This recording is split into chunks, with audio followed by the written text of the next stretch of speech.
We have all watched horrified at the scenes of state violence in Minneapolis, where two protesters were killed by federal agents for exercising their constitutional rights, and where the immigrant community has been terrorized by the cruel and inhuman policy of mass deportation, warrantless searches, and bands of heavily armed officers in face masks attacking entire communities. To me, the people of the Twin Cities have been a beacon of courage and community for the rest of us during this terrible time. In the words of Bruce Springsteen in his new song, "We'll take our stand for this land and the stranger in our midst. We'll remember the names of those who died on the streets of Minneapolis." We reached out to Nonoko Sato, President and CEO of the Minnesota Council of Nonprofits, one of the largest state associations for nonprofit organizations in the United States, for her insights into how the community and the nonprofit sector is responding and what that means for civil society and the immediate future in this country. Here now, my conversation with Nonoko Sato. All right. Nonoko Sato, thanks for joining the podcast today. Thanks for having me, Tom. You say so eloquently on your website, the website of the Minnesota Council of Nonprofits. Nonprofits are a force for good. We're here to help.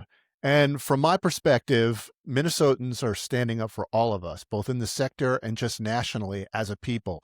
Can you tell us what's happening in Minneapolis and Minnesota right now and how you're communicating with your members? Yeah, just a quick background about the Minnesota Council of Nonprofits. Sure. So we are a statewide state association for nonprofits. We're one of the larger ones in the country. We have about 2,100 member nonprofits, but our communication to nonprofits are not just to our members, but to all nonprofits in Minnesota. And yeah, we have regional support. We also do policy work, professional development, a lot of things that we try to offer on a regular basis to help build capacity for nonprofit organizations. Awesome. And then just a quick also background about the nonprofit sector as well. I think it's really important to put things into context that the struggles that many nonprofit organizations facing right now isn't necessarily new. This has been going on for years, and demands for services have been surging and revenue sources are really hard to get. And so combined with that, plus the pandemic, plus the fact that George Floyd was murdered here and our uprising started in Minneapolis, then this election and a lot of uncertainties that followed in 2025, here we are. So it's just this things that are compounding over and over again. Absolutely. You hear that all the time. Yep. Yeah. You do. It's not even funny, but yes, that's just the reality. It is. Yep. So what I would say is that, I am incredibly proud of Minnesotans and especially Minnesota nonprofit organizations who are really meeting the needs of the moment right now. It is really hard. I think, food shelters have been seeing a demand for services surge last year, and now they're seeing people who are not going into getting services that they need simply because they're afraid that they might get snatched up. I think, it's really hard to predict where the immigration officials are going to be. And so, and what's the next thing that might happen? I think we're just in this constant state of what's the next bad thing that could potentially happen here that we might need to respond to immediately. There are not just nonprofit organizations, but decentralized mutual aid programs that are popping up to make sure that children are able to get to school. People who need medical services are getting the services that they need, to make sure that folks that are released from detention have warmth, which is really important here in Minnesota right now, rides home, a phone to call their families. All those things are all happening at the same time. So I would hate to say just the nonprofit sector is this is what we're doing, because it's not quite that. I think we are focused on what we know we do well. And then we're relying on other partners who also do what they do really well. And I think it is our role as a state association, but also other capacity builders, maybe foundations, to be able to help spread the word about all the different resources that are out there. Yeah. What is the level, the concept of mutual aid is so important right now. What is the level of fear on the ground? And I mean, it's inspiring for those of us in other parts of the country to see, but how are people able to stand up to that?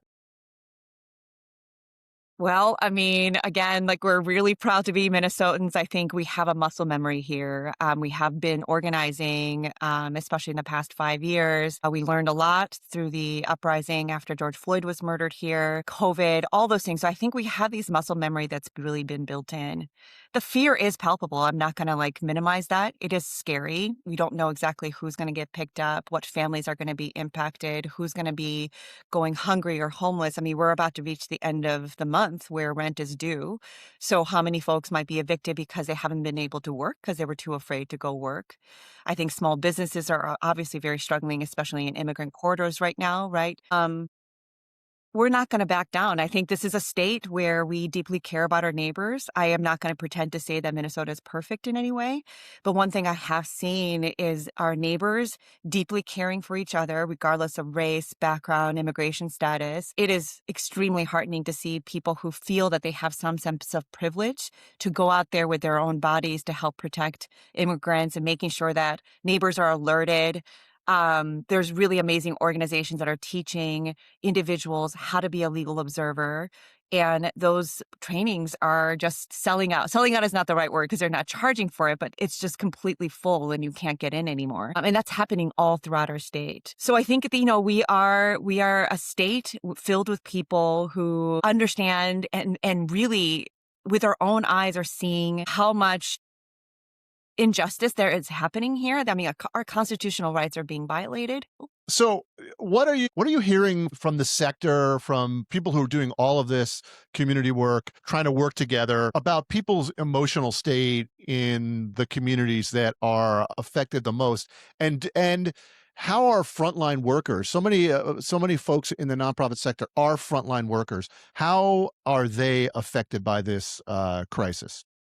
Yeah, I mean, there is burnout, right? Like, I mean, I'm not going to pretend that this doesn't affect us as humans, as individual people. All of us are being impacted by it. I think there's a really big challenge, especially for leaders in this moment, leading nonprofits and making sure that their staff are being supported while their community has really strong needs. And I think we are lucky in that we have really good sick and safe time leave programs. We just recently passed the paid medical family leave program. So if there are folks who are in need of caring for themselves and their families, there are ways for us to be able to provide that for our workers. And I mean, I can also speak for myself too. It's just like in these moments in time, I can't imagine doing anything else. Like, I know I'm tired. I know so many of my fellow leaders are.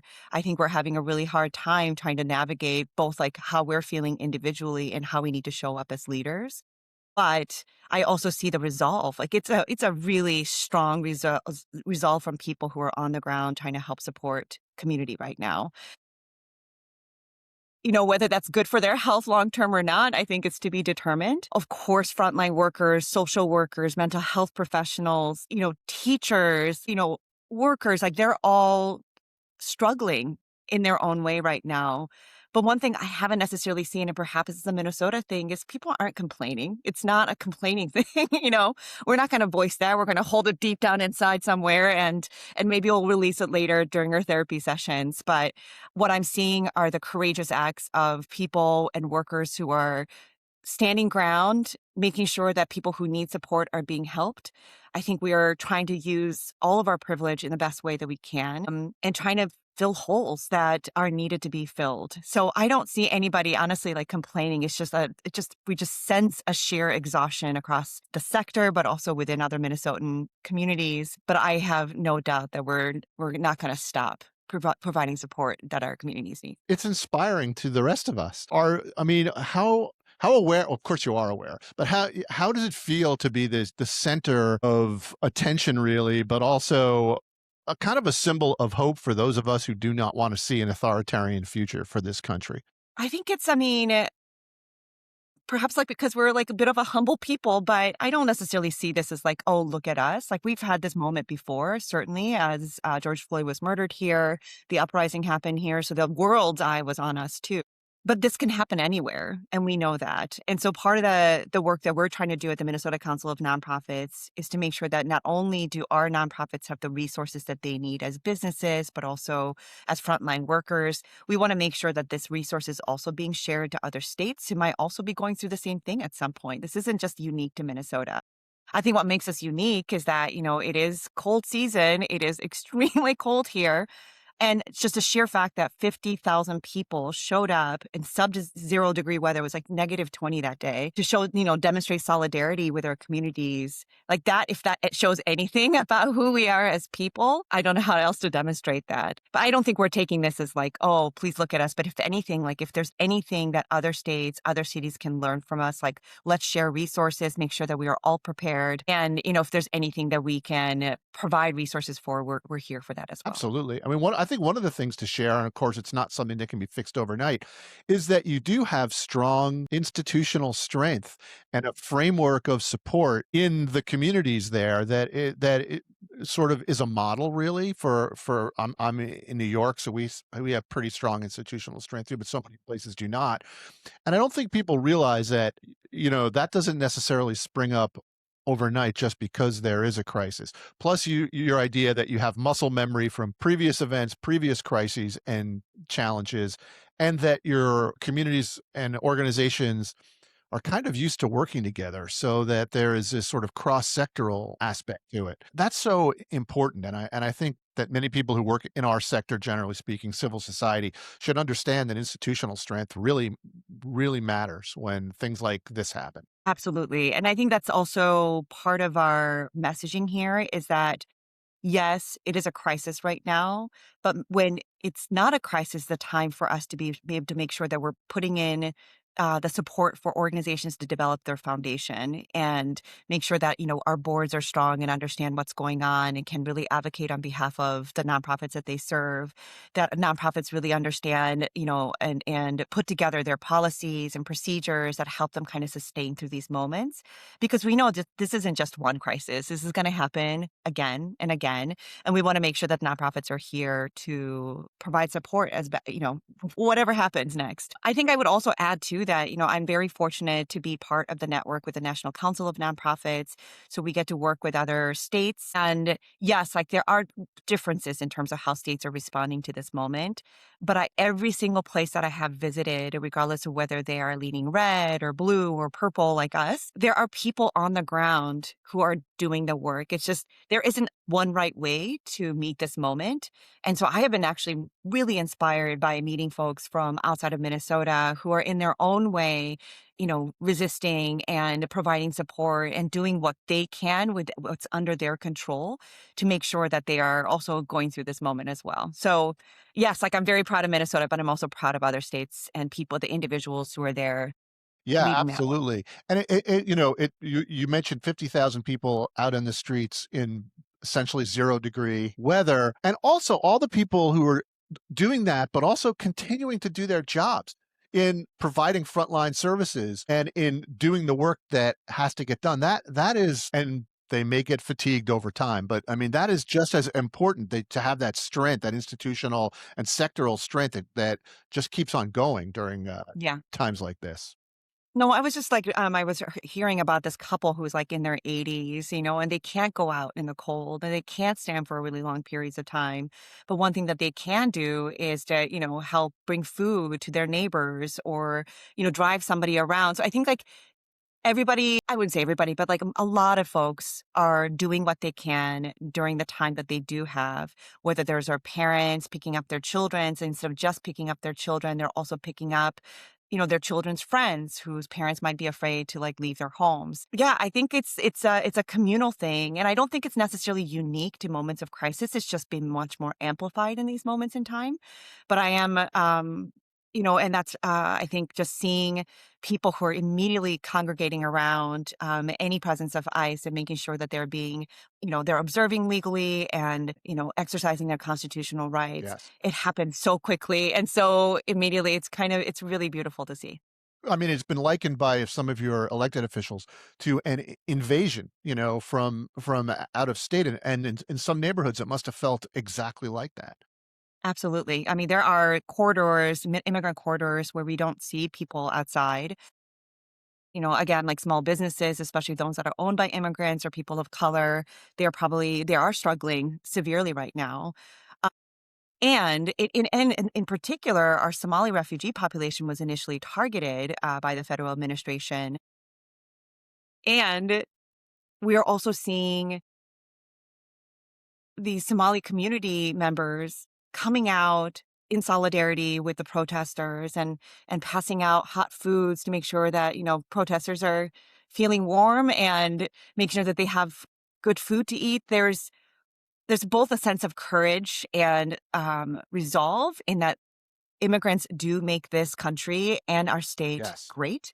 And and we're not going to back down from that. And so whatever we can do have the Minnesota that we really want to be able to have, that's the kind of motivation that we're seeing from individuals right now. Absolutely. If there were sort of major national foundations or wealthy philanthropists listening to this, and I hope there are, what sort of resources would your not-for-profit organizations need? Is there an immediate need for funding? How should the philanthropy world respond to what's going on?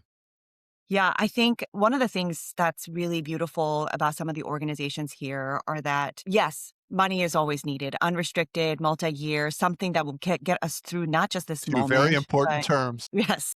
And we're also seeing organizations who are getting a huge influx of funding, saying no to donors, and then passing them on to another or nonprofit organizations that might need it. So this isn't a culture where we're hoarding wealth like within the nonprofits. We're trying our best to make sure that we're sharing the resources. So if anything, like yes, like national funders, philanthropic leaders, like please continue supporting capacity building of nonprofit organizations, make sure that they have the right staff, that they're able to attract the right leaders, that they have the foundations in place. Like these are like not the sexy, like here we served hundreds more people. It's more around like, no, we need to have the foundation so that the next crisis, we're going to be able to do it. In order for us to be able to do that, we need unrestricted funding. Unrestricted funding is also really important during times of crisis because many organizations are also pivoting right now, whether they're not necessarily like deviating away from their mission, but they're trying to meet whatever community needs are coming up. And so, for example, like I mentioned food shelves earlier, but also like clinics, for example, when they're not seeing clients coming in to get the services that they need, they really want to be going out into community to deliver those services. But in order for them to be able to do that, they might need to get a van or, some sort of like transportation. So I think that there are like moments like these, the unrestricted funding allows us to Yes. be nimble. And I think, well, I mean, generally speaking, I think we need to get rid of this practice of not trusting organizations to be able to do the work that Yes. we are experts in doing and allowing us to actually do the work that we need to do. There is I think that there's a larger conversation around, reforming philanthropy or how government funding is being, can be accessed by different types of organizations. We certainly believe as a nonprofit sector that transparency and accountability is really important. In fact, we are very transparent and accountable as a sector. We are. We also believe in, the right level of regulations, but I think that needs to be designed with the nonprofits as part of like the designing process. Like, anything that has to do with how we are accessing funding. We encourage foundations to make sure that they're partnering with organizations, listening to especially those that are on the ground, the smaller nonprofit organizations that may not necessarily have the development director to contact the foundation to say, hey, we need help right now. Right. Um, and then one other thing I would say is like there are a lot of pooled funding that are being popped up right now, running with the Women's Foundation that are pulling resources for immigrants. The Black Collective Foundation is also collecting resources as well. Headwaters Foundation for Justice. Those are three different foundations here that are much more community based that are in need. And I would also really stress the importance of supporting rural communities because they're already underfunded to begin with. Yes. And ICE agents are there, right? Like, it's not like they're immune from what's happening. Just because the Twin Cities are being highlighted does not mean that they're not immune. In Minnesota, there are certain communities that have a high number of immigrants in greater Minnesota due to like the type of work that they have. But they need really big support as well. So supporting rule-based nonprofits, community foundations, I think would be really, really helpful in this moment. Awesome, and I'll try to include some links to some of Thank those you. things in the show notes. What Nilko, what gives you hope in this moment? What have you seen personally or have heard of that can let our audience know that, hey, there are good people still doing terrific work? I think majority of us are good people who just want to make sure that everybody has is housed, have food, have access to adequate health care, right? All those things. I think I believe in the humanity right now. I have to. It doesn't matter to me about the political differences. I think, in fact, our humanity is what's really gonna bring us together, and then we're seeing that in Minnesota.